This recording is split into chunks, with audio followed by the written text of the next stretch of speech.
President Joe Biden is embracing tougher border measures, including closing the U.S. Mexico border, marking a stark shift from his first days in office as he tries to fend off former President Donald Trump's pre-election attacks on his immigration policy. Hours after House Speaker Mike Johnson warned that border deal that emerged in the Senate on Friday was dead on arrival, Biden told House Republicans securing border through these negotiations is a victory for America. Tighter border control. If you're serious about the border crisis, pass a bipartisan bill and I'll sign it. Biden took office promising to restore asylum and manage the border humanely. But his administration faced harsh realities and challenges at the U.S. Mexico border amid record immigration in the Western Hemisphere. This makes this a political vulnerability captured by Republicans.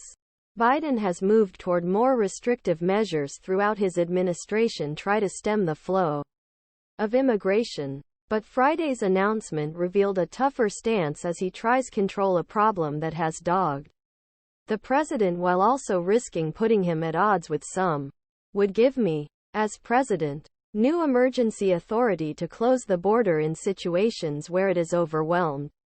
Biden's embrace authority that would allow him to close the border in the event of an influx migrants was striking to current and former administration officials as well as immigrant advocates.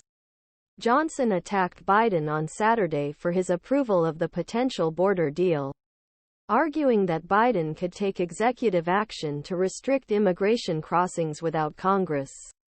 In his first statement on the Senate deal, Johnson claimed it would force the United States to capitulate to illegal immigration. According to reports, the Senate's pending proposal would expressly allow as many as 150,000 illegal crossings each month, before any new shutdown powers could be used. At that point, America will already have surrendered, Johnson said. Details remain unclear, but authority is reminiscent of the COVID-era border restriction Trump put in place in 2020, which allowed authorities to turn away immigrants from border. This led to more border crossings and still continued to put pressure on the immigration system. Immigrant advocates quickly criticized Biden for his statement, which revealed a widening rift between the president and vocacy community. For weeks, immigrant advocates and progressives have worried about parameters of a border agreement that includes punitive measures against migrants crossing the U.S. Mexico border, including those seeking asylum, and have been alarmed by White House's concessions in ongoing talks. StringerAFP Robyn Barnard, Senior Director of Refugee Advocacy at Human Rights First, called the situation disappointing. This president clearly demonstrates his callous disregard and willingness to play politics with the lives of black and brown immigrants, many of whom come to our southern